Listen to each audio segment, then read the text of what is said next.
سلام، محمد حسین ستاریان هستم و با ارائه گوگل چگونه کار میکنه خدمت شما. امیدوارم که از این ارائه لذت ببریم و ازش استفاده بکنیم.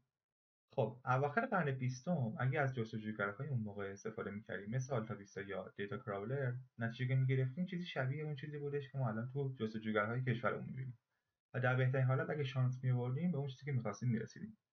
مثلا اگه می‌اومدین عبارت بیل کلینتون رو سرچ می‌کردین، نتایجی که نشون میداد شامل صفحاتی بود که یه سری جوک‌های بی‌مزه از بیل کلینتون تعریف کرده بودن. اما تو سال 1998 سرکله گوگل پیدا شد. اگه همون عبارت رو توی گوگل سرچ می‌کردین، نتایجی که می‌گرفتین شامل وبسایت بیل کلینتون، وبسایت کاخ سفید و یه دونه زندگی‌نامه خیلی خوب از اون بودش که واقعا اینا محصور کننده بود. و اما فرق گوگل با موتورهای جستجوی دیگه چی بود؟ بذار براتون توضیح بدم. موتورهای جستجوی دیگه اینجوری کار می‌کردن که اون عبارت جستجو شده اگه به فراوانی بیشتری توی صفحه تکرار شده بود، اون نتیجه رو بالاتر نشون میده. مثلا اگه وبسایت تمز عبارت بیل کلینتون رو به کررار تکرار کرده و یه جایی توی صفحه‌اش مخفی می‌کرد، رتبه بهتری تو نتایج داشت. اما الگوریتم گوگل فرق داشت. چجوری بود؟ فرض کنید که اگه یه مطلبی توی اینترنت منتشر میشد، اون نویسنده واسه فهم بهتر مطلب به یه سری صفحات دیگه لینک میداد. مثلا اگه نیویورک تایمز یه مطلبی درباره بیل کلینتون نوشته بود، اگه روی اسم بیل کلینتون کلیک میکردین به صفحه کاخ سفید هدایت میشدین. این همون ایده ای بودش که الگوریتم گوگل روی اون کار میکرد. و در حقیقت گوگل اومد یه دونه کراود سورسینگ از کل دیتاهایی که نویسنده ها و وبلاگ نویسا روی وب منتشر کرده بودن جمع آوری کرد. حالا داستان خود گوگل که کجا شروع میشه؟ لری پیج توی 1994 برای مقطع ارشد وارد دانشگاه استنفورد میشه. سرگئی برین هم کسی بوده که قرار بود دانشگاه رو به اون نشون میده. اینا خودشون میگن که اون ابتدا سر همه چی با هم اختلاف داشتن. اما چیزی نمیشه که یک سال بعد یه موتور جستجو به اسم بکراب رو معرفی میکنن. نام بکراب توی جلسه توفیقی که بعدا با همکاراشون داشتن به گوگل تغییر پیدا میکنه. اینجوری بوده که آیه شان اندرسون یکی از همکاراشون میاد کلمه گوگل پلکس رو پیشنهاد میده. گوگلی که اون استفاده کرده بوده با این گوگلی که ما الان میبینیم فرق داره. اون گوگل به معنی یک با 100 تا صفر جلوشه. یه عبارت ریاضی بوده. اما بعدن که میاد سرچ کنه که ببینید دامینش موجوده که بخرنش، یه اشتباه تایپی رخ میده و به این گوگل که الان داریم تبدیل میشه. و خب علاش خوشش میاد و استفاده میکنه. خب اگه بخوایم به تاریخچه و تایملاین گوگل از ابتدای شروع به کارش تا سال 2017 میلادی نگاهی بندازیم، می‌بینیم که تو اواخر سال 1997 دامین گوگل خریداری شد و کمتر از یه سال بعد گوگل رسما شروع به کار کرد. توی همون سال اولین دودل گوگل رونمایی شد. سال 2000 گوگل ادورز رونمایی میشه که پلتفرم تبلیغاتی گوگل و منبع اصلی درآمدشه. سال 2001 سرچ تصویری بهش اضافه شد. سال 2003 بلاگر رو گوگل خرید که یه پلتفرم وبلاگ نویسی بود. سال 2004 اتفاقات خیلی مهمی میفته که همکاری با یاهو، رونمایی از جیمیل و آی پی او یا ارز اولیه گوگل اتفاق میفته. سال 2005 از گوگل مپ رونمایی میکنه و اواخر همون سال هم همکاریش با ناسا شکل میگیره. سال 2006 یوتیوب رو گوگل خریداری میکنه. سال 2008 اتفاقات خیلی مهمی میفته، از گوگل کروم و سیستم عامل اندروید رونمایی میکنه.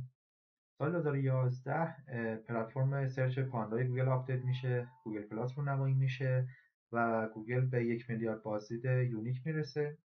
سال 2012 گوگل درایو، نالج گراف شکل میگیره و یه سال بعد هم همکاریش با کیا موتور و هیوندای هستش که برای ماشین های بدون راننده است. سال 2015 هلدینگ آلفابت رونمایی میشه که تمام مجموعه گوگل میرن زیر نظر این هلدینگ و خود آی پیج و گرین میرن سی او هلدینگ آلفابت میشن. و از اون سال هم حالا اتفاقات ریز و درشت دیگه هم که همچنان در حال اتفاق افتادن رو داریم.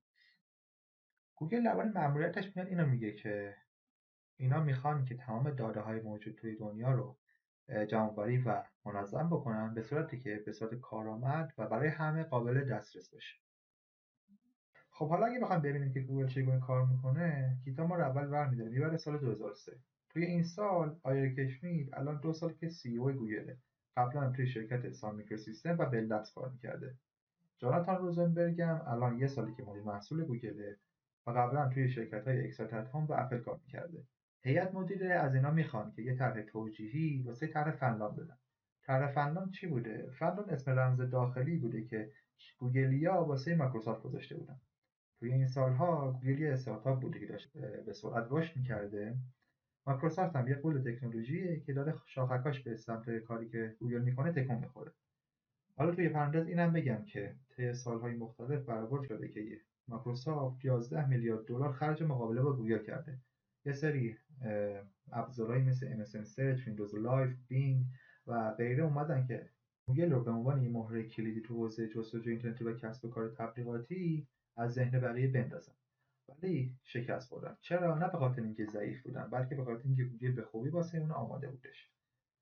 حالا این دوتا میان اینجوری میگن که میگن زمانی که ما اومدیم تو گوگل فکر کردیم هر چیزی که لازمه واسه یه مدیریت موفق یک کسب و کار بلدیم، ولی چیزی نگذشت که فهمیدن که اون چیزی که میدونستن کاملا اشتباهه و باید بریزنش دور. چرا؟ یه سری اتفاقات داشته اون سالها میافتاده و گوگل هم یه شرکت عادی نبوده. حالا در مورد اینکه گوگل چه جور جایی بوده توی کتاب مفصل توضیح میده، ولی بخوام دو موردش رو بیان کنم، یه مثالش این بوده که توجه خیلی زیادی هیئت مدیره و مؤسسین گوگل، یعنی آقای برین و پیج، روی استخدام مهندسا داشتن و یه قانون نانوشته که همچنان تو گوگل برقراره این بوده که باید نیمی از کارمندا مهندس باشن.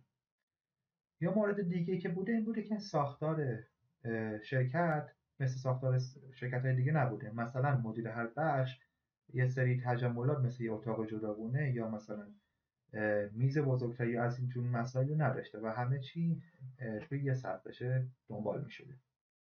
حالا بعد این اتفاقات و بعد سال‌های مختلف اینا با خودشون گفتن ببینیم گوگل چرا داره اینجوری که هست کار میکنه و اون چیزی که لازم واسه مدیریت موفق یک کسب و کار اینترنتی چه چیزیه. خب این کار رو با پرسیدن یه سوال شروع کردن: چه چیزی الان متفاوته؟ What's different now؟ خب اولین مورد تغییرات تکنولوژیه. الان همونطور که خودتون هم می‌دونین میشه گفت که تقریبا تمام دیتای دنیا روی بستر آنلاین قرار داره و در کنار اون گوشه‌های هوشمند باعث شدن که هر کسی در هر کجایی و در هر زمانی بتونه به اون داده‌ها دسترسی داشته باشه. و در کنار اون رایانش ابری باعث شده که گوشی‌های هوشمند ما به یه سری ابر کامپیوترها تبدیل بشن. خب این تغییرات باعث شده که یه سری موانع و محدودیت‌هایی که بر سر راه شرکت‌ها برای ورود به حوزه رقابت بوده برداشته بشه و همونطور که می‌بینید توی این سال‌ها استارتاپ‌ها به سرعت و با تعداد زیاد در حال به وجود اومدن و رشد کردن هستن. اتفاق دیگه که افتاده اینه که هزینه توسعه محصول به شدت کاهش پیدا کرده. انعطاف پذیری اون ولی در این حال افزایش پیدا کرده، به طوری که دیگه محصولات روی شونه غول‌ها حمل نمیشن و بر اساس تکرار فراوان تولید میشن و به همین دلیل که سرعت اساس موفقیت و برتری همیشگی محصوله. خب مورد بعدی چیه؟ اینه که اومده قدرت از سمت کمپانی ها به سمت محصول شیفت پیدا کرده. یعنی چی؟ یعنی یه محصول بد میتونه هزینه یه بازاریابی خیلی گرون رو خنثی بکنه و محصول میتونه که تعیین کننده باشه واسه شرکت و شرکت ها نمیتونن به راحتی محصولات بد تولید بکنن و بکنن که عواقبی براشون نداره. مورد بعدی اینه که قدرت همینطور توی خود کمپانی ها و اصلا به طور کلی به تیم های کوچیک شیفت پیدا کرده. یعنی تیم های کوچیک و حتی افراد خیلی خاص میتونن که قوی تر و بهتر از خود شرکت ها و شرکت های دیگه عمل کنن، به خاطر اینه که متمرکز عمل میکنن و با انگیزه بالا. حالا مهمترین دلیلی که عنوان میشه از طرف نویسنده کتاب وجود یه سری افراد به اسم خلاق باهوشه، خلاق‌های باهوش، که خب در این زمینه کتاب خیلی صحبت میکنه و یه سری ویژگی ها براشون عنوان میکنه که من حالا 11 تاش رو بخوام بهش اشاره بکنم. یکی که اینا آدمایی هستن که اولا با تعاریف کلیشه‌ای نمیشه مشخصشون کرد، چند بعدی هن، علوم فنی بالایی میدونن و شم تجاری خوبی دارن و این دوتا رو با هم ترکیب میکنن، تجربه عمل زیادی دارن، تنها به مفاهیم و اینجور مسائل دقت نمی‌کنن، میان وارد عمل میشن، پیش نمونه تولید میکنن، هوش تحلیلی دارن، هوش کسب و کار دارن، هوش رقابت دارن، متمرکز و کاربر عمل میکنن، خطرپذیرن و خود هدایتگرن و در آخر این که خلاق ارتباطی هن. یعنی اینکه میتونن خوب ارتباط بگیرن، خوش‌ذوقن، شوخ‌طبعن و از این دست مسائل. و این رو مهمترین دلیل پیروزی شاید شرکت‌های که دارن فعالیت میکنن توی این سالهای، یعنی عصر اینترنت و سالهای اخیر میدونن. خب یعنی در واقع اینجور افراد یه سری ترکیب‌هایی بودن از علوم فنی، تخصص کسب و کار و بیزینس و خلاقیت. و اگه بخوام به مسائل موجود و مشکلاتی که هست اشاره بکنیم، اینه که اکثر شرکت‌ها بر اساس یه سری ویژگی‌ها که ریسک حداقلی، آزادی محدود و سرعت بوده داشتن کار می‌کردن تا اون موقع. و مثلا یه سری مسائلی که وجود داشته این بود که دیتا و داده ها شیر نبوده و در دسترس همه نبوده. یا اینکه مثلا طراحی‌هاشون مال زمانی بوده که شکست خیلی گرون بوده و بحث و گفتگو یه جور حسن و یه ویژگی مثبت تلقی می‌شده و برای هر طراحی که می‌خواستن بکنن، هر محصولی که داشتن، ساعت‌ها جلسه و گفتگو بررسی می‌کردن. و سوم هم این بوده که قدرت تصمیم گیری در دست عده اندکی بوده. و در حقیقت توی یک کلام بخوایم بگیم این بوده که طراحی این شرکت‌ها اونها رو محدود و آهسته می‌کرده. خب اگه بخوایم ببینیم که گوگل چجوری تونسته تو این عصر اینترنت یه شرکت موفق باشه، یه سری مسائل و اسراری رو می‌خوایم بیان کنیم. خب همونطور که گفتیم برتری گوگل توی استخدام خلاق‌های باهوش بوده. خب حالا چجوری می‌تونیم این افراد رو به خودمون جذب بکنیم؟ اولین موردش فرهنگه. در رابطه با فرهنگ، کتاب اینجوری میگه که خیلی از افراد موقع استخدامشون ممکنه به شغل، مسئولیتایی که دارن، حقوق و مزایا یا مدت زمان رفت آمد یا حتی قهوه آشپزخونه دقت بکنن. ولی خلاقای باهوش اولین چیزی که براشون اهمیت داره فرهنگه. کتاب میاد یه داستان جالبم تعریف میکنه. میگه یه روز آخر کاری هفته آی پیج داشته راجع به کاوازاکی H1B توی بخش آگهی‌ها سرچ میکرده. ولی نتایجی که میگیره اون چیزی که میخواسته نبوده. راجع به ویزای مهاجرت H1B یا مثلا حتی فروش نقاشی‌های یه سری از غارهای فرانسه رو نشون داده بوده نتایج بهش. کاری که میکنه اینه که نمیاد به کسی زنگ میزنه، نه جلسه ترتیب میده، فقط از نتایج پرینت میکنه روی تخته بردی که داشتن میچسبونه و میگه که این نتایج افتضاحه.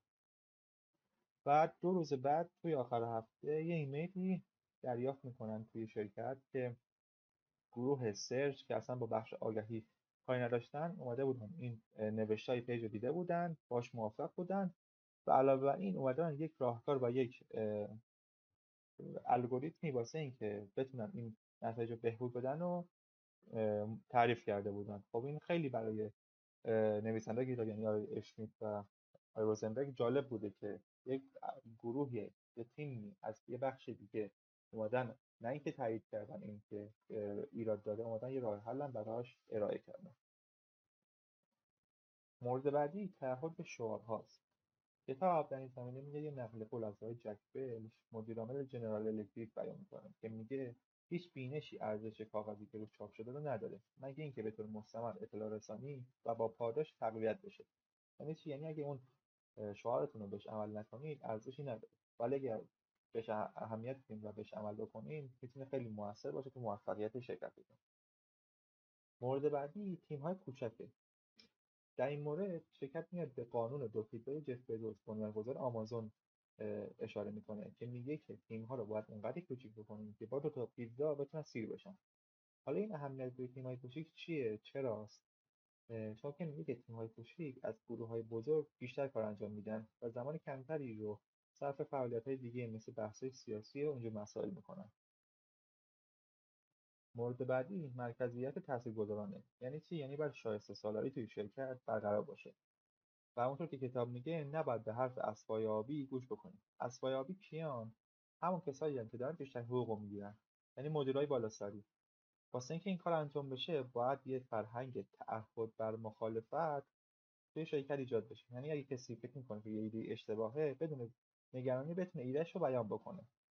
این شرایط و یعنی در حقیقت شایسته سالاری باعث میشه که همه کارمندان احساس ارزشمند بودن و حس قدرت رو داشته باشن. مورد بعدی استراتژی. شرکت‌های نوپا کار خودشون رو با بیزنس پلن شروع میکنن، ولی چون که دارن به سرعت رشد میکنن و تغییراتی توشون ایجاد میشه، اونجور که کتاب میگه بیزینس پلن MBA استایل به درشون نمیخوره و ثابت شده که توی خیلی مسیرهای مهمی نمیتونه بهشون کمک بکنه و اصلا باعث میشه که خلاقهای باهوش احساس کنن که آزادشون ازشون گرفته شده. حالا اینجا خوبه که یه فلش بک بزنیم به داستان طرح توجیهی که واسه طرح فنلاند قرار بود که اریک اشمیت و جاناتان روزلبرگ بنویسن. نکته مهمی که توی اون طرح بود که شاید دلیل اصلی که کتاب با این داستان شروع میشه اینه که اون طرح هیچ بیزینس پلنی نبود و لب کلامش این بودش که همه چیز باید به بهترین نحو انجام بده و راه مقابل گوگل با مایکروسافت همونطور که گفتیم این بودش که گوگل برای اقدامات مایکروسافت آماده بود و تمام ابزارهاش به بهترین نحو کار میکردن. در حقیقت کتاب میگه که باید شرکت رو بر اساس یه پایه قوی درست بکنه، نه یک برنامه و پلن خاص، چون که اون برنامه و پلن به دفعات قراره که تغییر بکنه و قطعا این اتفاق میفته. حالا واسه اینکه یه دونه پایه محکم و قابل اطمینان داشته باشیم 3 ویژگی باید داشته باشه. باید محصولات برتر با مشخصات تک و یونیک تولید بکنیم، باید برای رشد بهینه سازی شده باشیم نه برای سود و سرمایه، و باید رقبا رو بشناسیم اما اونها رو دنبال نکنیم. خب حالا باید بیایم خلاق‌های باهوش رو جذب بکنیم. کتاب میگه استخدام مهمترین کاریه که میکنیم و تاکید میکنه که همه باید روی استخدام وقت بذارن. بعد میگه که حالا که تیمی از خلاق‌های باهوش رو جمع کردین باید بهشون فضای لازم برای رشد و آزادی که میخوان رو بهشون بدیم و بعدم باید از خودرأیی دوری بکنیم. کتاب میگه که خیلی از شرکت‌هایی که ممکنه روشنفکر و آینده‌نگر هم باشن فکر میکنن که اجماع یا رضایت و موافقت عمومی رو بلدن، اما فقط فکر میکنن که بلدن.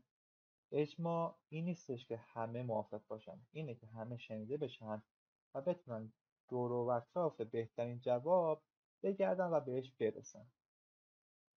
حالا که این کار رو کردی باید بیای حجم و سرعت جریان اطلاعات رو افزایش بدی و اجازه بدی که ارتباطات به صورت باز شکل بگیره. حالا کتاب میگه که CEO باید CIO یا Chief Innovation Officer یا هم مدیر خلاقیت هم باشه. خلاقیت اکتسابی یا دستوری نیستش، بلکه باید بهش اجازه بدی.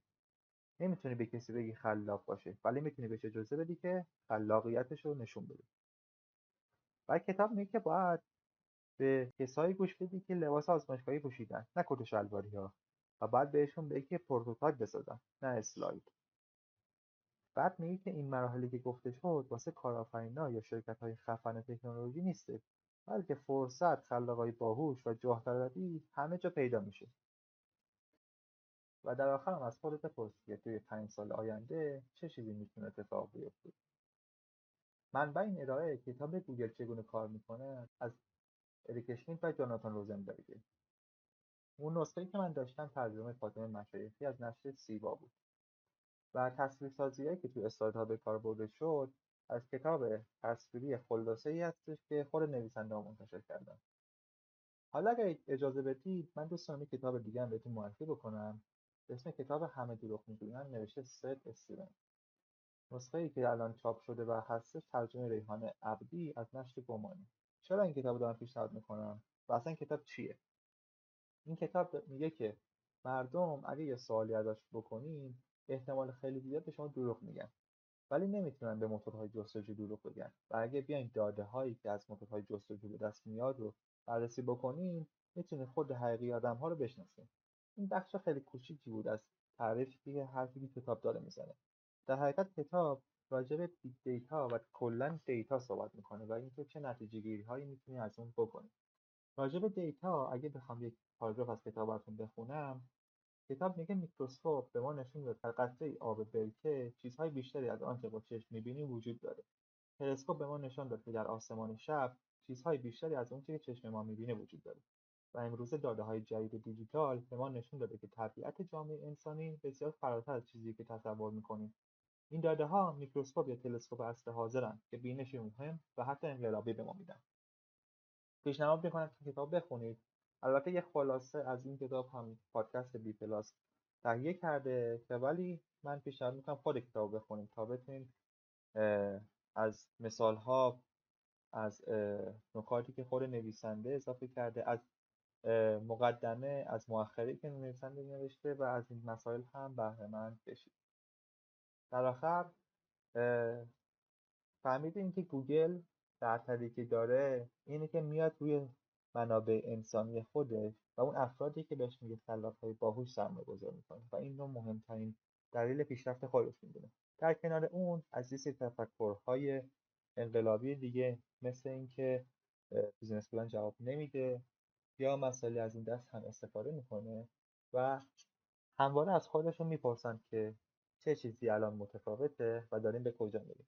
من محمد حسین ستاییان هستم. راههای ارتباط با من اینجا میبینید. ممنون از توجه شما.